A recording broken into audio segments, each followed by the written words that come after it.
नमस्ते। आज आम आलोचना करिबा शाक्त धर्म और विश्वव्यापी एई शक्ति उपासनार परंपरा। शक्तिंकर उपासना कहिले मुख्यतः बुझा जाए बा जो मानकु शाक्त बोली कहा जाए, शाक्त धर्म बोली जहाँ आम कहूचे, शक्तिर अर्थ होची शक्यते जेतु मनया, अर्थात जहा द्वारा जय करिवार शक्ति अर्जन करा जाए ताहा ही शक्ति। बराह पुराण रे प्रभाव, उत्साह और मंत्र शक्ति भेदरे त्रिविध शक्तिर वर्णना अछि। शक्ति त्रिगुणात्मिका, त्रिरंग विशिष्टा। ब्रह्म शक्ति श्वेतवर्णा और सात्विक गुणयुक्ता। वैष्णवी शक्ति रक्ता और रजगुणात्मिका।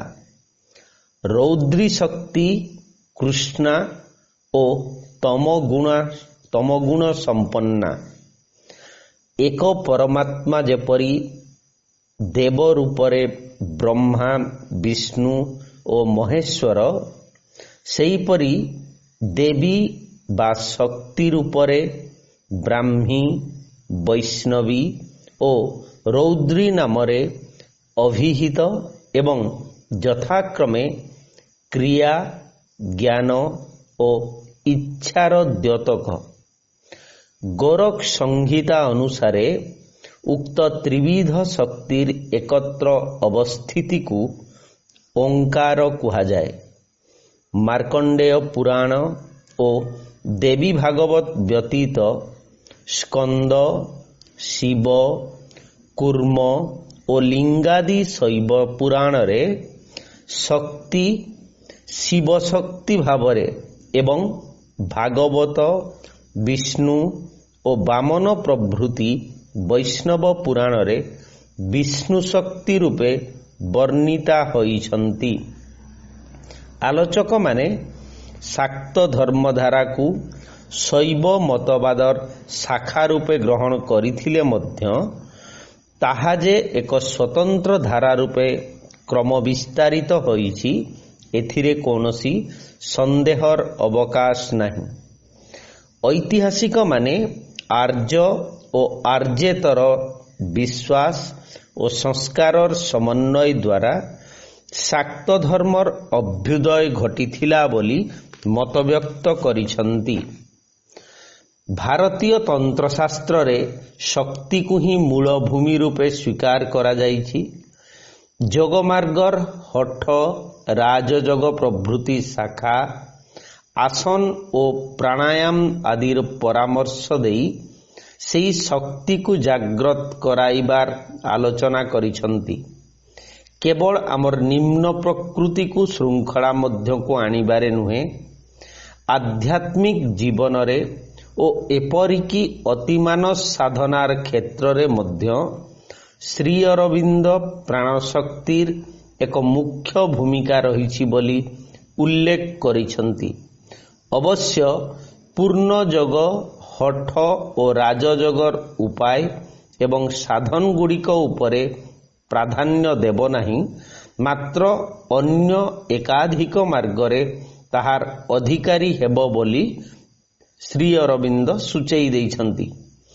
शास्त्र रे अत्यंत सतर्क करिदेई एकथा कुहा जाइछि जे चित्तरे अशुद्धि रहिथिबा पर्यंत, भाव और भावनारे अहंकार उपद्रव करुथिबा पर्यंत एवं वासनारे आधिपत्यर लालसा रहिथिबा पर्यंत शक्तिर प्रयोग कदापि मुक्त होई पारिबो नहीं, संपूर्ण भावरे फलप्रसू भी हेबो नहीं। भवानी मंदिर पुस्तिकारे श्री अरविंद सेई अपरिमिता शक्ति को भवानी रूपे कल्पना करिछन्ति। अमिता शक्ति प्रेमर शक्ति, ज्ञानर शक्ति, कर्मर शक्ति चेताई देई से कहिछन्ति जे आमे सेई शक्ति को वर्जन करिछु, तेणु शक्ति द्वारा चर्चित भी हेइछु, ଶକ୍ତି ଦ୍ୱାରା ବର୍ଜିତ ବି ହେଇଛୁ। ତାଙ୍କରି ଭାଷାରେ ଶକ୍ତି ବିନା ଜ୍ଞାନ ଅମୃତ, ଭକ୍ତି ଜୀବନହୀନ ଓ ଅକ୍ରିୟ। ତେବେ ସେଇ ଶକ୍ତି ଓ ଶାକ୍ତ ଭାବନାର ଆଦି ଉତ୍ସ ଭାବରେ ସେ ନିର୍ଦ୍ଦିଷ୍ଟ ଭାବରେ କହିବା ସମ୍ଭବ ନୁହେଁ। ମାନବ ସହିତ ମାନବର ଶକ୍ତି ସମ୍ବନ୍ଧୀୟ ଧାରଣା ଓତପ୍ରୋତ ଭାବରେ ସଂଶ୍ଳିଷ୍ଟ। ଶକ୍ତି ମାନବିକ ସଫଳତାର ମୂଳ ନିଦାନ। ମାନବ ସହିତ ଦେବ ଦାନବାଦୀ ସମସ୍ତଙ୍କର ଶକ୍ତି ହେଉଛନ୍ତି ରକ୍ଷାକର୍ତ୍ରୀ। ବ୍ରହ୍ମା ବିଷ୍ଣୁ ଶିବଙ୍କର ଆରାଧ୍ୟା ତତ୍ତ୍ୱବିତ୍ ମୁନିମାନଙ୍କଠାରେ ଆଦି ପ୍ରକୃତି ସ୍ୱରୂପା ମାନବର ମୋକ୍ଷଦାତ୍ରୀ ସେହି ଶକ୍ତି ବିଶ୍ୱଜନୀନ ରୂପେ ଅଭିହିତା ହୋଇଛନ୍ତି, ଯାହା କୁହାଯାଇପାରିବ ଦେବୀ ପୁରାଣରେ ସମ୍ଭବତଃ ଏପରି ଉଲ୍ଲେଖ କରାଯାଇଛି। ଯମାରାଧ୍ୟ ବିରଞ୍ଚିଷ୍ୟ ଜଗତଃ ସ୍ରଷ୍ଟା ହରିପାଳକ ସଂହର୍ତ୍ତା ଗିରୀଶ ସ୍ୱୟଂ ସମଭବଦ୍ୟଧ୍ୟୟା ଯା ଯୋଗୀଭି ଯାମାଦ୍ୟ ପ୍ରକୃତିଂ ବଦନ୍ତି ମୁନସ୍ତୟତ୍ୱାର୍ଥ ବିଜ୍ଞାପରା ତାଂ ଦେବୀ ପ୍ରଣମାମି ବିଶ୍ୱଜନୀନଂ ସ୍ୱର୍ଗାପବର୍ଗ ପ୍ରଦାମ। ଆଦ୍ୟ ଜନନୀ ବିଶ୍ୱ ସୃଷ୍ଟିର ମୂଳ ସ୍ୱରୂପା ଶକ୍ତିମତୀ ମହିୟସୀ ଦେବୀ ମାତଃ ଶକ୍ତି ରୂପେ ପରିକଳ୍ପିତା। ଶକ୍ତିର ଉପାସକମାନେ ଶାକ୍ତ ନାମରେ ଅଭିହିତ। Vaishnavism and Shaivism and minor religious system ପୁସ୍ତକରେ ଆର୍.ଜି. ଭଣ୍ଡାରକର ଏହି କଥା ଉଲ୍ଲେଖ କରିଛନ୍ତି। ଭାରତରେ ଅତି ପ୍ରାଚୀନ କାଳରୁ ମାତୃପୂଜା ପ୍ରଚଳିତ ହେଇ ଆସୁଛି। ପୃଥିବୀ ମାତାର ପୂଜା ସହିତ ତତ୍ସମ୍ବନ୍ଧୀୟ ଅନୁଷ୍ଠାନରୁ ଶାକ୍ତ ସଂସ୍କୃତିର କ୍ରମ ବିକାଶ ଲାଭ କରିଛି ବୋଲି କେତେକ ମତ ବ୍ୟକ୍ତ କରୁଥିବା ସ୍ଥଳେ ଆଉ କେତେକ ମାତୃଦେବତା ଉପାସନାକୁ ତାର ମୂଳ ଭିତ୍ତି ରୂପେ ସ୍ୱୀକାର କରୁଥିବାର ଦେଖାଯାଏ। ଖ୍ରୀଷ୍ଟପୂର୍ବ ଦ୍ୱିତୀୟ ବା ତୃତୀୟ ଶତାବ୍ଦୀରେ ଲିଖିତ ନିର୍ଦ୍ଦେଶ ନାମକ ବୌଦ୍ଧ ଗ୍ରନ୍ଥରେ ଶକ୍ତି ଉପାସନାର କୌଣସି ଉଲ୍ଲେଖ ନଥିଲେ ମଧ୍ୟ ଶାକ୍ତଧାରା ଯେ ପରବର୍ତ୍ତୀ କାଳରେ ପ୍ରସାର ଲାଭ କରିଥିଲା ତାହା ସ୍ୱୀକାର କରାଯାଇ ନପାରେ। କାରଣ ପ୍ରତ୍ନତାତ୍ତ୍ୱିକ ଓ ସାହିତ୍ୟିକ ପ୍ରମାଣମାନଙ୍କରୁ ଶକ୍ତି ଉପାସନାର ପ୍ରାଚୀନତମ ନିଦର୍ଶନ ଭାରତ ବ୍ୟତୀତ Baluchistan, Iran, Mesopotamia, Asia, Egypt ପ୍ରଭୃତି ଇତିହାସରୁ ଜଣାଯାଏ ଯେ ସେସବୁ ସ୍ଥାନରେ ଶକ୍ତି ଉପାସନାର ପରମ୍ପରା ପ୍ରଚଳିତ ଥିଲା। କିନ୍ତୁ ଇଣ୍ଡିଆନ ମିଥ୍ ଅଫ୍ ଲିଜେଣ୍ଡର ଲେଖକ ମ୍ୟାକେଞ୍ଜିଙ୍କର ମତରେ ଭାରତ ହେଉଛି ଶକ୍ତି ପୂଜାର ଆଦି ପୀଠ। ତେବେ ଆମେ ଯେତେବେଳେ ଦେଖୁଛେ ମାନବ ସଭ୍ୟତାର କୌଣସି ଧର୍ମର ଅଭ୍ୟୁଦୟ ହୋଇନଥିଲା, ସେତେବେଳେ ଠାରୁ ପ୍ରକୃତି ରୂପୀ ଦେବୀଙ୍କୁ ଜନସାଧାରଣ ପୂଜା କରି ଆସୁଥିଲେ। ଇଜିପ୍ଟ ସଭ୍ୟତାରେ ଇସିମା ଦେବୀଙ୍କୁ ଆରାଧନା କରାଯାଉଥିଲା। ଏହି ଉପାସନା ପରବର୍ତ୍ତୀ ଗ୍ରୀକ୍ ଓ ରୋମାନ ସଭ୍ୟତାରେ ମଧ୍ୟ ଦୃଷ୍ଟିଗୋଚର ହୋଇଥାଏ। ସେହିପରି ମେସୋପୋଟାମିଆ ସଭ୍ୟତାରେ ଇନ୍ନାନ୍ନା ଦେବୀଙ୍କର ଆରାଧନା ଇନ୍ନାନ୍ମା ଦେବୀଙ୍କର ଆରାଧନା ବିଧି ରହିଥିଲା। ଏହି ଦେବୀଙ୍କୁ ପ୍ରେମ, ସୁନ୍ଦରତା, ଯୁଦ୍ଧ, ନ୍ୟାୟ ଏବଂ ରାଜନୀତିକ କ୍ଷମତାର ଦେବୀ ଭାବେ ବିବେଚନା କରାଯାଉଥିଲା। ପରବର୍ତ୍ତୀ ସମୟରେ ଆକାଡିଆନ, ବାବିଲୋନ ଓ ଆସିରିଆନ ସଭ୍ୟତାରେ ଏହି ଦେବୀଙ୍କର ଉପାସନା ରହିଥିଲା। ଯଦିଓ ସେ ସଭ୍ୟତାରେ ଦେବୀଙ୍କର ନାମ ଇଷ୍ଟର ବା ସ୍ୱର୍ଗର ରାଣୀ ଭାବେ ବିବେଚନା କରାଯାଇଛି। ପ୍ରାଚୀନ ଉଚ୍ଛୁକ ନଗରୀରେ ଏହି ଦେବୀଙ୍କର ଏକ ମନ୍ଦିର ଥିବା ଐତିହାସିକ ବିବରଣୀରୁ ଜଣାଯାଏ। ପ୍ରାଚୀନ ଚୀନ ସଭ୍ୟତାରେ 200 ଦେବୀ ଓ ଦେବତାଙ୍କୁ ପୂଜା କରାଯାଉଥିବାର ଜଣାଯାଏ। ପ୍ରାଚୀନ ଭାରତୀୟ ସଭ୍ୟତା ସିନ୍ଧୁ ସଭ୍ୟତାରେ ପଶୁପତି ଶିବଙ୍କର ଉପାସନା ବିଧି ମଧ୍ୟ ପ୍ରଚଳିତ ଥିଲା।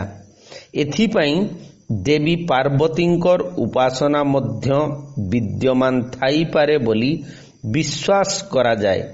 ମାତ୍ର ବୈଦିକ ସଭ୍ୟତାରେ ଦେବୀ ପାର୍ବତୀ, ଉମା, ସରସ୍ୱତୀ, ଲକ୍ଷ୍ମୀ ଆଦିଙ୍କର ଉପାସନା କରାଯାଉଥିଲା।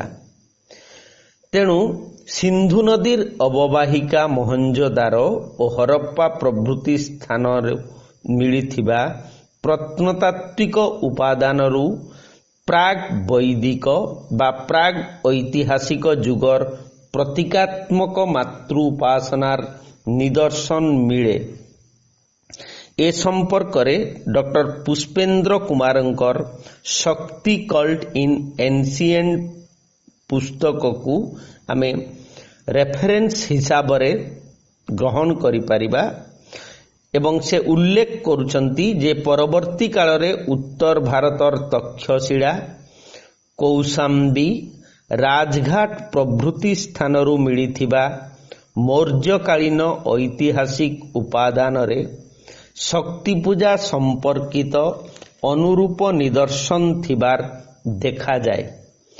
ବୈଦିକ ଯୁଗର କ୍ରିୟାକାଣ୍ଡ ମଧ୍ୟରେ ଅଗ୍ନି, ସୋମ, ସବିତୃ, ବରୁଣ, ଇନ୍ଦ୍ର, ବାୟୁ ଆଦି ଦେବତାମାନଙ୍କର ପ୍ରାଧାନ୍ୟ ଥିଲେ ମଧ୍ୟ ଅଦିତି, ଉଷା, ସରସ୍ୱତୀ, ପୃଥିବୀ, ରାତ୍ରି, ପୁରନ୍ଧି, ଇଡ଼ା, ଧିଷଣା, ଶଚୀ, ଶ୍ରଦ୍ଧା, ଗୌରୀ, ସୁହାଦି ପ୍ରାୟ 40ଟି ଦେବୀ ନାମର ଉଲ୍ଲେଖ ଅଛି।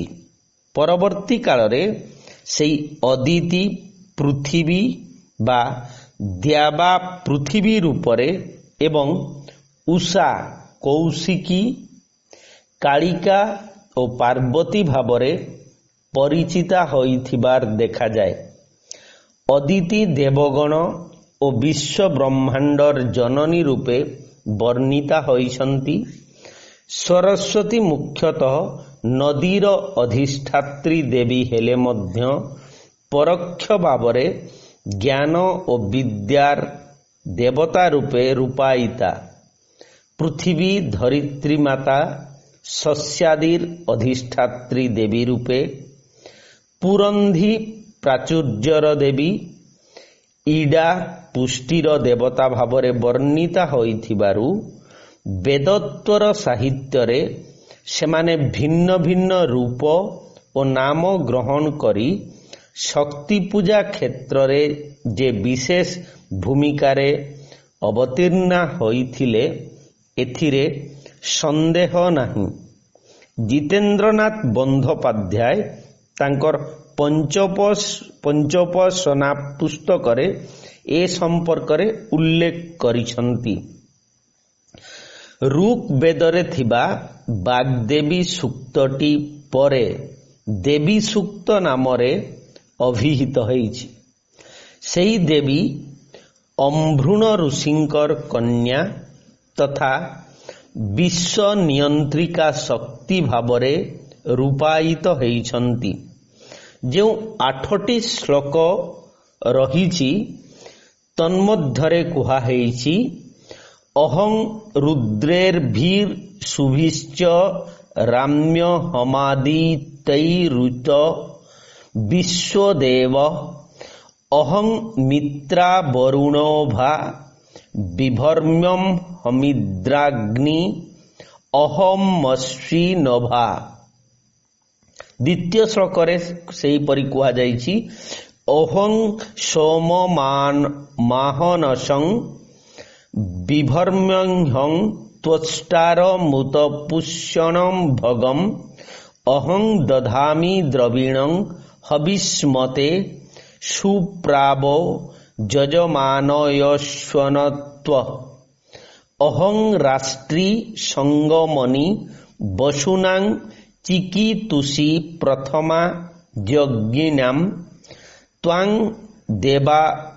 ତ୍ୱାଂ ମା ଦେବାବ୍ୟଧ୍ୟୁ ପୁରତ୍ରା ଭୂରିଷ୍ଠାତ୍ରାଂ ଭୂର୍ଯ୍ୟା ବେଶୟନ୍ତିମ୍ ମାୟାସୋ ଅନ୍ନମଭି जो विपश्यति जो प्राणीति जायिं शृणोत्युक्तम् अमन्तव्यो मा त उपेक्ष्यन्ति श्रुधि श्रुत श्रद्विवन्ते वदामि अहमेव स्वयमिदं वदामि जुष्टं देवे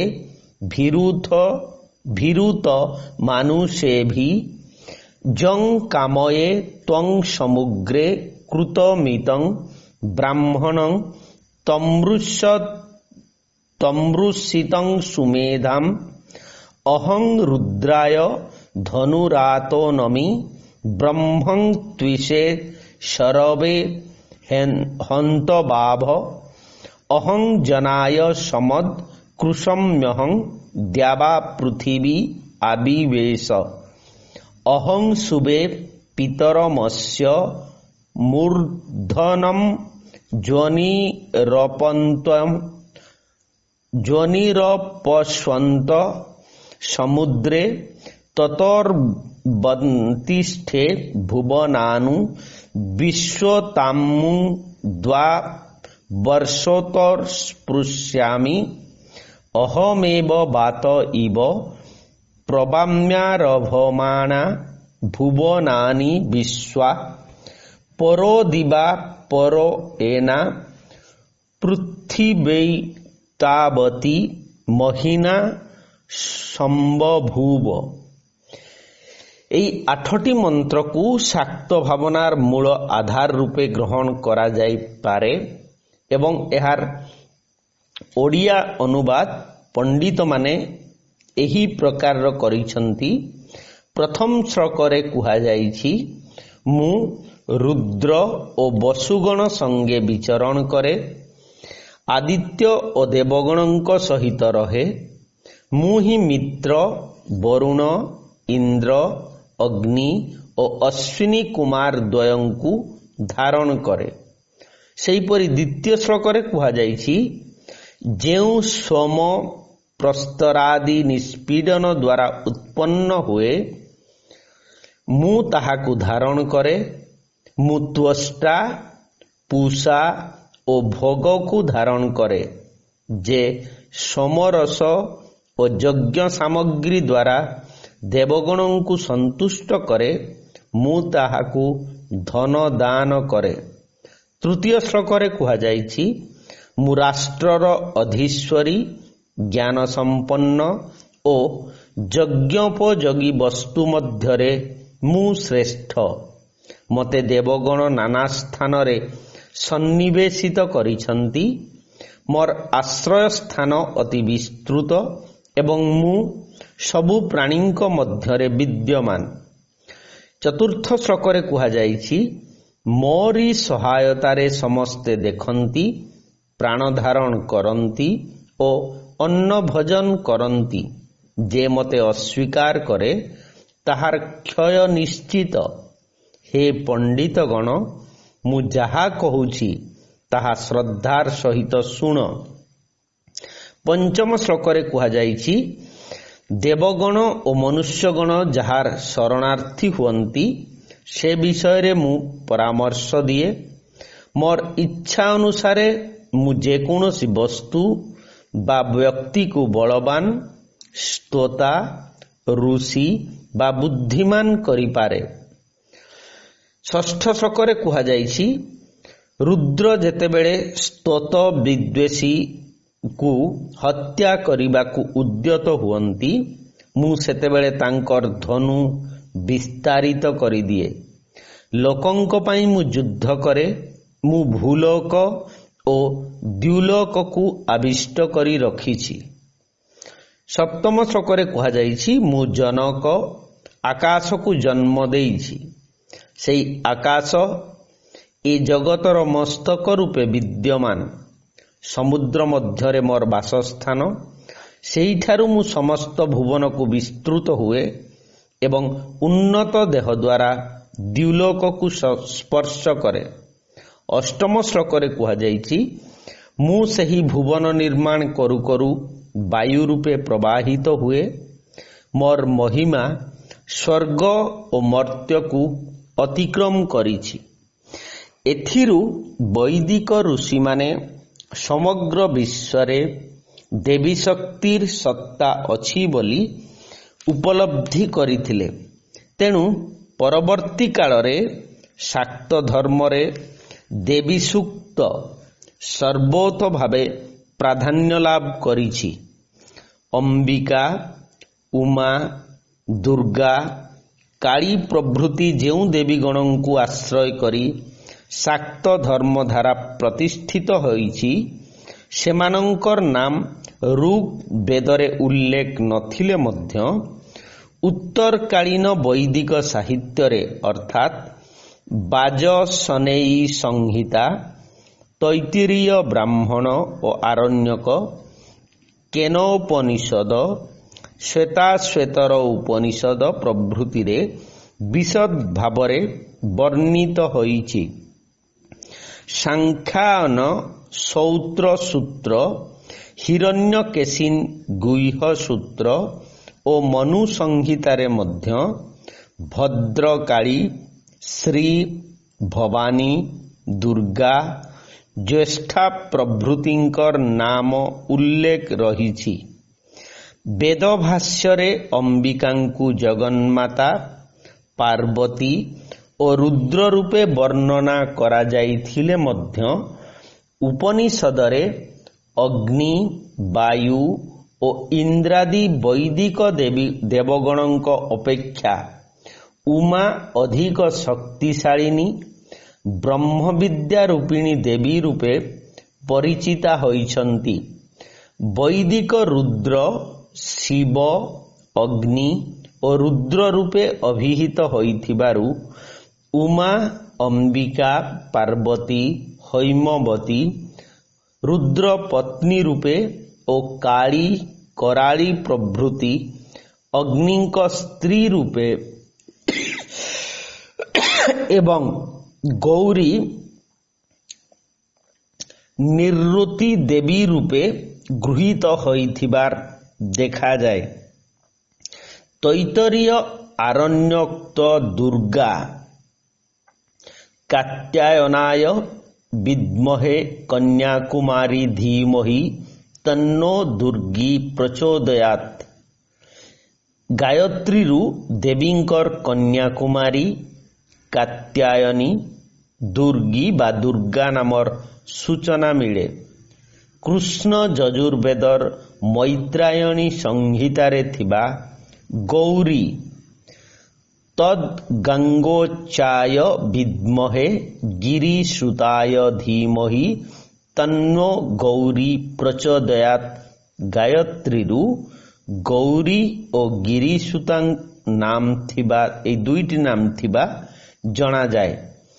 ତୈତ୍ତରୀୟ ଆରଣ୍ୟକରେ ଥିବା ଦୁର୍ଗାଙ୍କର ବର୍ଣ୍ଣନା ପ୍ରଣିଧାନ ଯୋଗ୍ୟ। ତାମଗ୍ନିବର୍ଣ୍ଣା ତପସା ଜ୍ୱଳନ୍ତୀଂ ବୈରୋଛେନିଂ କର୍ମ ଫଳେଷୁ ଜୁଷ୍ଟାଂ ଦୁର୍ଗାଂ ଦେବୀ ଶରଣମହଂ ପ୍ରପଦ୍ୟେ ସୁତରସି ତରସେ ନମଃ। ମୁଣ୍ଡକ ଉପନିଷଦରେ ଦେବୀଙ୍କର ଅନ୍ୟ ନାମ କାଳୀ, ଅଗ୍ନିଙ୍କର ସପ୍ତଜିହ୍ୱା ରୂପେ ବର୍ଣ୍ଣିତା ହୋଇଛନ୍ତି। କାଳୀ, କରାଳୀ ଚ मनोजवाच सुलोहिता जाच सुधूम्रवर्णा स्फुलिंगिनी विश्वरुचि च देवी लेलायमाना इति सप्तजुह्यां मुंडक उपनिषदरे उल्लेख रही। सेहीपरि ऋग्वेद परिशिष्टांतर्गत श्री सूक्तरे सर्वप्रथमे देवी लक्ष्मी नामरे अभिहिता होइथिबार देखा जाए, जेउठी उल्लेख रही हिरण्यवर्णा हरिणी सुवर्ण रजत सृजां चंद्रां हिरण्मयीं लक्ष्मीं जातो वेद ममावह। शक्ति उपासनार परिप्रसार उद्देश्य रे बहु ब्रह्मोचापनिषद, देव्युपनिषद, त्रिपुरातापिनी उपनिषद, भावनोपनिषद, सरस्वती रहस्य उपनिषद, त्रिपुरा उपनिषद, शीतोपनिषद, शैवोपनिषद प्रणीत हेइछि। पुराण और काव्य जुगरे उक्त देवीगण विभिन्न नामरे नामिता और विभिन्न रूपरे उपासिता होइथिबार देखा जाए। अमरकोश ग्रंथरे गिरिसुता, उमा, हैमवती, काली प्रभृति समपर्याय शब्दावली रूपे गृहीत अग्निंकर सप्तजुह्या परवर्ती कालरे सप्त मातृका रूपे स्वीकृति लाभ करिथिबार पंडित माने उल्लेख करिछंती। उदाहरण स्वरूप मनोजवा पुराण जुगरे जम पत्नी मृत्यु देवी भावरे चामुंडा बा जमी नामरे अभिहिता होइछंती। रामायण जुगरे शक्ति पूजार विशेष निदर्शन मिलु नथिले मध्य उक्त महाकाव्यरे उमा, गिरिजा, रुद्राणी, पार्वती, कामरूपिणी, नागमाता, सुरसा, सिंहिका, कालरात्रि प्रभृति देवी नामावलीर उल्लेख थिबार देखा जाए। प्रभु श्रीरामचंद्र रावण बद्ध निमित्त शरतकालीन दुर्गा पूजा करिथिबार जो उल्लेख मिले ताहा मूल रामायण रे देखा जाए नहीं। मूल रामायणर युद्धकांड 106 अध्यायरु राम अगस्त्य ऋषिंकर परामर्श क्रमे रावणर निधन निमित्त सूर्य उपासना करिथिबार जना जाए। महाभारत जुगरे शाक्त उपासना विकासर चरम सीमारे उपनीत होइथिबार देखा जाए।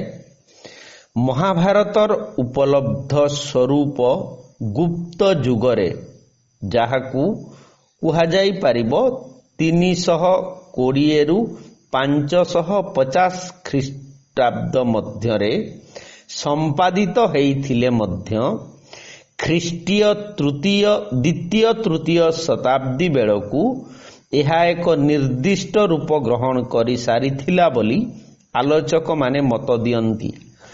विराट पर्व अंतर्गत युधिष्ठिर कृत दुर्गास्तव, भीष्म पर्व अंतर्गत अर्जुन कृत दुर्गास्तोत्र एवं हरिवंशरे उल्लेखित थिबा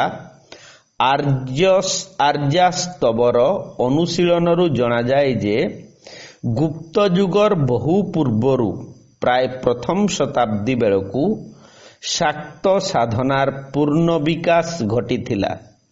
सेते बेलकू देवी, माता, कन्या और भगिनीर स्वरूप ग्रहण करि सारिथिले। युधिष्ठिर और अर्जुन कृत दुर्गास्तव तथा आर्यास्तवरु देवी चंडी, कात्यायनी, शाकंभरी, ह्री, श्री, अपर्णा, नग्न सबरी, पर्ण सबरी आदि नामरे ପୂଜିତା ହେଉଥିବାର ଜଣାଯାଏ।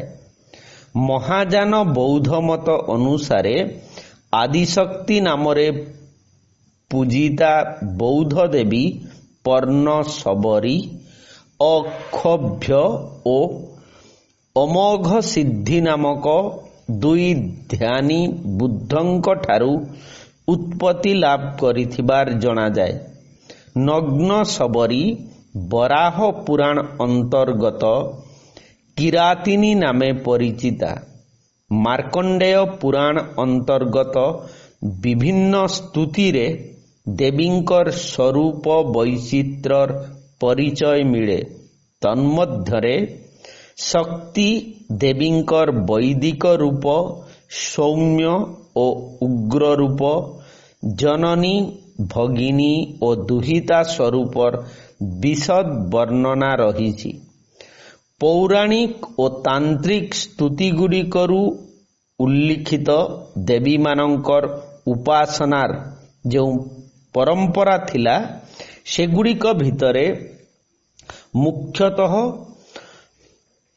ତ୍ରିଶକ୍ତି ହିସାବରେ ବ୍ରାହ୍ମୀ, ବୈଷ୍ଣବୀ ଓ ମାହେଶ୍ୱରୀ, ଷଡ଼୍ମାତୃକା ରୂପେ ବ୍ରାହ୍ମୀ, ମାହେଶ୍ୱରୀ, କୌମାରୀ, ବାରାହୀ, ଇନ୍ଦ୍ରାଣୀ ଓ ଚାମୁଣ୍ଡା, ସପ୍ତମାତୃକା ରୂପେ ଷଡ଼୍ମାତୃକା ଓ ବୈଷ୍ଣବୀ, ଅଷ୍ଟମାତୃକା ରୂପେ ସପ୍ତମାତୃକା ସହିତ ନାରସିଂହୀ, ଅଷ୍ଟଚଣ୍ଡୀ ହିସାବରେ ଉଗ୍ରଚଣ୍ଡା, ଭଦ୍ରକାଳୀ, ଦୁର୍ଗା ବା ଉମା, ଉଗ୍ରତାରା, କୌଶିକୀ, କାଳୀ ବା ତାରା ବା ଚାମୁଣ୍ଡା, ଶିବଦୂତୀ ଓ ଚଣ୍ଡିକା ବା ମହିଷମର୍ଦିନୀ ବା ମହାମାୟା, ନବକନ୍ୟା ରୂପେ କୁମାରିକା, ତ୍ରିମୂର୍ତ୍ତି, କଲ୍ୟାଣୀ, ରୋହିଣୀ, କାଳୀ, ଚଣ୍ଡିକା, ଶାମ୍ଭବୀ, ଦୁର୍ଗା ଓ ଭଦ୍ରା, ନବଶକ୍ତି ରୂପେ ଅଷ୍ଟମାତୃକା ଓ କାର୍ତ୍ତିକୀ ବା ଶିବଦୂତୀ, ଦଶ ମହାବିଦ୍ୟା ହିସାବରେ କାଳୀ ବା ଶ୍ୟାମା, ତାରା, ଷୋଡ଼ଶୀ ବା ତ୍ରିପୁରା, ଭୁବନେଶ୍ୱରୀ, ଭୈରବୀ, ଛିନ୍ନମସ୍ତା, ଧୂମାବତୀ, ବଗଳା, ମାତଙ୍ଗୀ ଓ କମଳା, ଷୋଡ଼ଶ ବିଦ୍ୟା ହିସାବରେ ମହାତ୍ରିପୁର ସୁନ୍ଦରୀ, କାମେଶ୍ୱରୀ, ଭୋଗମାଳିନୀ, ନିତ୍ୟକ୍ଳିନ୍ୟା, ଭେରୁଣ୍ଡା, କମଳା, ବହ୍ନିବାସିନୀ, ମହାବିଦ୍ୟେଶ୍ୱରୀ, ଦୂତୀ, ତ୍ୱରିତା, କୁଳସୁନ୍ଦରୀ, ବିଜୟା, ସର୍ବମଙ୍ଗଳା, ଜ୍ୱାଳା, ମାଳିନିକା ଓ ଚିତ୍ରା। ଷୋଡ଼ଶ ମାତୃକା ହିସାବରେ ଗୌରୀ, ପଦ୍ମା, ଶଚୀ, ମେଧା, ସାବିତ୍ରୀ, ବିଜୟା, ଜୟା, ଦେବସେନା, ସ୍ୱାହା, ସ୍ୱାଧା, ଲୋକମାତା ବା ଲକ୍ଷ୍ମୀ, ଶାନ୍ତି, ପୁଷ୍ଟି, ଧୃତି, ତୁଷ୍ଟି ଓ ଆତ୍ମଦେବତା। ଅଷ୍ଟାଦଶ ମାତୃକାଗଣ ହେଲେ ଷୋଡ଼ଶ ମାତୃଗଣ ସହିତ ଗଣେଶ ଓ କୁଳଦେବତା। ସପ୍ତବିଂଶ ବିଦ୍ୟା କହିଲେ ଦଶ ମହାବିଦ୍ୟା ସହିତ ଅନ୍ନପୂର୍ଣ୍ଣା, ମହାମାୟା, ଦୁର୍ଗା, ମହିଷମର୍ଦିନୀ, ତ୍ୱରିତା, ଧନକା, ଗୌରୀ, ତ୍ରିପୁରା, ପରମେଶ୍ୱରୀ, ପ୍ରତ୍ୟଙ୍ଗିରା, ଭେରଣ୍ଡା, ଶୂଳିନୀ, ଚାମୁଣ୍ଡା, ସର୍ବଦା, ବାଳା, କାତ୍ୟାୟନୀ ଓ ଶିବା। ପଞ୍ଚାଶତ ବିଷ୍ଣୁ ଶକ୍ତି ରୂପେ ଯେଉଁ ଆରାଧନା କରାଯାଏ, ସେଗୁଡ଼ିକ ମଧ୍ୟରେ ରହିଛି କୀର୍ତ୍ତି, କାନ୍ତି, ତୁଷ୍ଟି, ପୁଷ୍ଟି, ଧୃତି, ଶାନ୍ତି, କ୍ରିୟା, ଦୟା, ମେଧା, ସହର୍ଷା, ଶ୍ରଦ୍ଧା, ଲଜ୍ଜା, ଲକ୍ଷ୍ମୀ, ସରସ୍ୱତୀ, ପ୍ରୀତି, ରତି, ରମା, ଜୟା, ଦୁର୍ଗା, ପ୍ରଭା, ସତ୍ୟା, ଚଣ୍ଡା, ବାଳୀ, ବିଳାସିନୀ, ବିରଜା, ବିଜୟା, ବିଶ୍ବା, ବିଜଳା, ସୁନନ୍ଦା, ସ୍ମୃତି, ରୁଦ୍ଧି, ସମୃଦ୍ଧି, ଶୁଦ୍ଧି, ଭକ୍ତି, मुक्ति, मति, क्षमा, उमा, क्लेदिनी, क्लिन्ना, वसुदा, वसुधा, तारा, परायणा, सूक्ष्मा, संध्या, प्रज्ञा, निशा, अमोघा ओ विद्युत।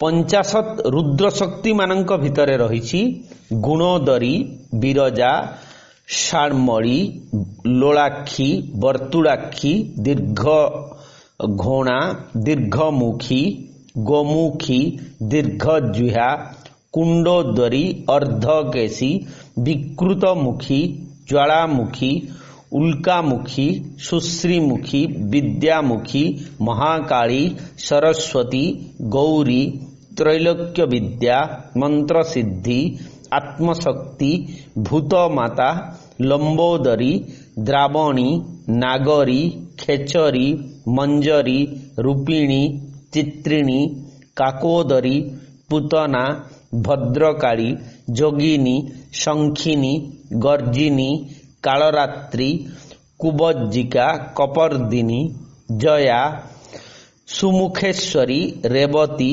माधवी, बारुणी, भार्गवी, रक्षोविदारिणी, सहजा, लक्ष्मी, व्यापिनी ओ माया।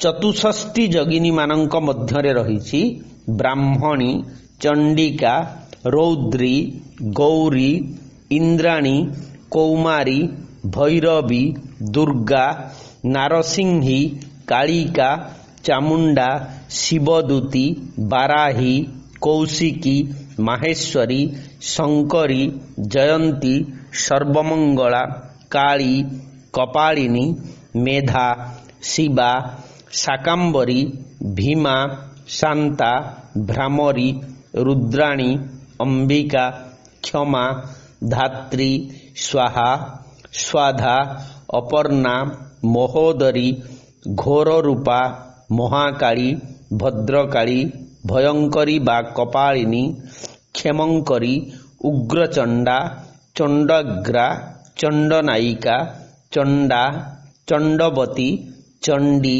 महामोह, प्रियंकरी, बलविक्रमिणी, बलप्रमथिनी, मदनोन्मादिनी, सर्वभूतदामिनी, उमा, घोरा, महानिद्रा, विजया, जया ओ अष्टचंडिका। सारला दासंकर चंडी पुराण रे 188 देवी ओ 64 जोगिनींकर नामावली मध्य उल्लेख रहिछि। शैव पुराण ओ आगम ग्रंथ गुड़िकरे मध्य एई 64 जोगिनींकर नामावली भिन्न भिन्न भावे उल्लेख थिबार देखा जाए। एतद् व्यतीत रेवती तंत्र रे 26 कूड़ शक्ति और 64 शक्तिंकर नामर मध्य उल्लेख रहिछि। आज एतिकी थाउ, परवर्ती समय रे आमे आलोचना करिबा शाक्त परंपरा सहित तंत्र सम्मिश्रण और विकास किपरि भारत वर्ष रे हेइछि। कमेंट रे जहा चाहिए लिखि पारिबे। नमस्ते, धन्यवाद।